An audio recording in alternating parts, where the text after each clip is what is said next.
Hers is one of the most recognized faces in the world.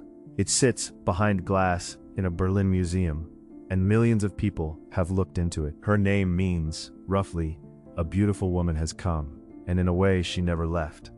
3,000 years on, we still put that face on posters, on book covers, on the whole idea of ancient Egypt. And yet, for someone so famous, almost everything that matters about her is a question mark. We do not know who her parents were, we cannot point to her tomb, we have never found her body. We are not even certain whether for a few short years she ruled Egypt as king. This is Nefertiti, the most familiar face of the ancient world, and one of its deepest blanks. Start with the face itself, because even that is stranger than it looks. In 1912, a German team led by the archaeologist Ludwig Borchardt was digging at Amarna, the ruined desert city where Nefertiti once lived. In the rubble of a sculptor's workshop, they found her, a painted bust, the work of a court sculptor named Thutmose. The colors still bright, the face almost intact. It would become one of the most famous objects ever pulled out of the ground. But look closely, and there is a flaw. The left eye is blank, no inlay at all, where the right eye has one. For years, people wondered if the missing eye had simply fallen out or been lost in the sand. The likely answer is quieter and stranger than that. When conservators examined the socket, they found no trace of old glue and no cut to seat an inlay. As far as they could tell, the eye was never finished. Which raises a strange possibility, that the most famous face of ancient Egypt is not a finished portrait at all. That it is a model, a teaching piece, left half done on a sculptor's shelf. So we meet her as an icon that may never have been meant for our eyes. It is a fitting way in. Nefertiti lived in the 14th century before the Common Era, at one of the strangest moments in all of Egyptian history. She was the great royal wife, the chief queen, of a pharaoh who set out to break with everything that came before him. He began as Amenhotep IV. He would rename himself Akhenaten. Akhenaten did something no pharaoh had done. He tried to push aside Egypt's crowded family of gods and raise a single one above all the rest, the sun disk, the Aten. He built a brand new capital out in the desert from nothing and moved the whole court there. And at his side, in image after image, stands Nefertiti. Together they had 6 daughters. As far as the record shows, she bore him no son, and who her own parents were, we genuinely do not know. A popular guess is that she was the daughter of a powerful courtier named A, but that is a guess, stitched together from titles, not something the monuments actually tell us. What the monuments do tell us is that Nefertiti was no ordinary queen. Egyptian queens were usually shown small, standing behind their king. Nefertiti is shown almost his equal in size, worshipping the Aten right beside him, again and again. And on a few monuments she appears in a pose reserved for thousands of years for the king alone. Standing over a bound enemy, arm raised, about to strike. A queen shown smiting Egypt's enemies. It is the kind of image that makes historians stop and look twice. We should be careful with it though. Prominence in art is not the same thing as documented power. A queen shown large is not proof of a queen who ruled, but it is a signal. Whatever Nefertiti was, she sat closer to the center of power than almost any queen before her, which makes what happens next so hard to read. For a long time, the story went like this. Around the 12th year of Akhenaten's reign, Nefertiti simply vanishes from the record. And people filled that silence with drama. She had fallen from favor. She had been banished. There was even talk of a bitter split at the very heart of the royal family. That story has quietly come apart. The monuments once read as her downfall, a queen's name, chiseled out, turned out to belong to someone else. A secondary wife, named Kia. And then, in 2012, researchers recorded a detail that broke the old timeline for good. In a limestone quarry, across the river from Amarna, they read a graffito, a rough working inscription, dated to the 16th year of the reign. And there she is, Nefertiti, named, alive, and still carrying the full title of Great Royal Wife, almost at the very end of Akhenaten's reign. So she did not disappear in some early scandal. She was there, at his side, close to the finish.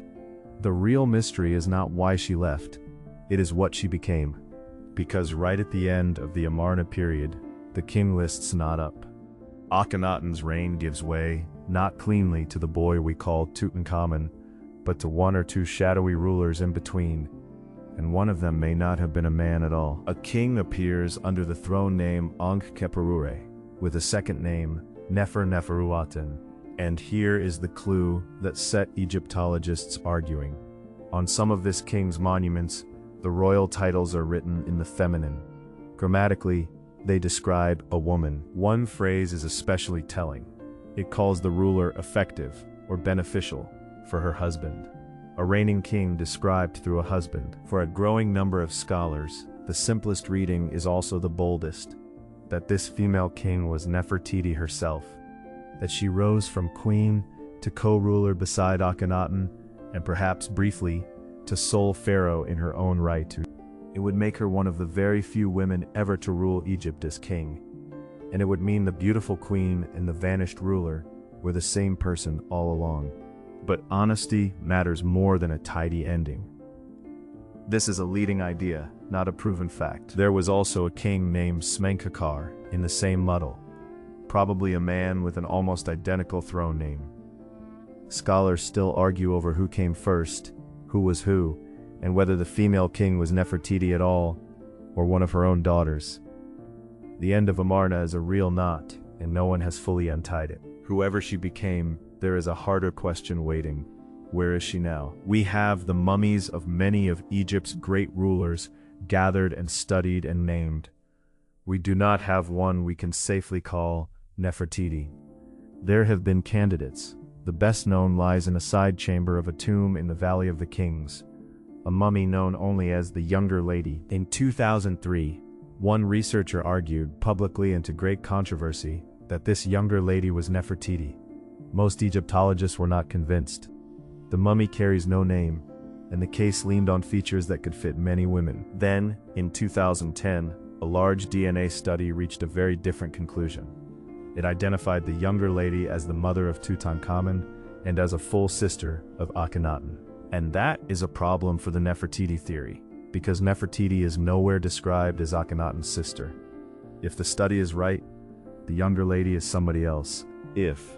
Because that study has its own critics. Ancient DNA, after 3,000 years and centuries of rough handling, degrades and contaminates easily, and several geneticists questioned how firm the conclusions really were. So we are left in the honest middle. The Younger Lady is probably not Nefertiti, but her identity and Nefertiti's are both still open. The most famous woman of ancient Egypt, and we cannot lay a hand on her bones. There was one last idea, and for a while it electrified the world.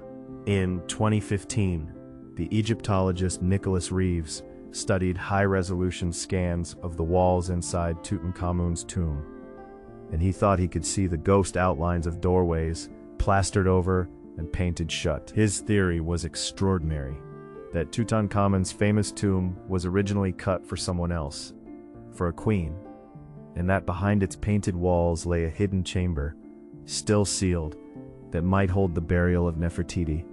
The first radar scans seemed to back him up. There were hints of empty space behind the stone. For a moment, it looked as if the greatest find since Tutankhamun himself might be only inches away. So, they scanned again, more carefully. In 2018, a thorough survey by a team from Turin swept the whole tomb with ground-penetrating radar. And the walls were just walls. No hidden doorway, no secret room, no queen waiting in the dark. The most exciting lead in the entire search for Nefertiti led nowhere. So the search goes on, and the face stays exactly where it is, behind glass, in Berlin. Egypt has asked for it back for 100 years, calling it a national treasure carried off during a colonial-era dig. Germany has kept it. And so the woman who slipped out of her own history sits still in a museum a continent away from home. There is something fitting in that unfinished eye. We look at Nefertiti and feel we know her. That calm, perfect face, but it was never finished. And neither, it turns out, is her story. We do not know where she came from, We are not sure whether she ruled. We cannot find where she lies. Everything except the face is a question. And maybe that is exactly why she has lasted. A beautiful woman came, the record says, and then slipped through our fingers, leaving behind only a look. Present and out of reach, both at once. True stories, known or not.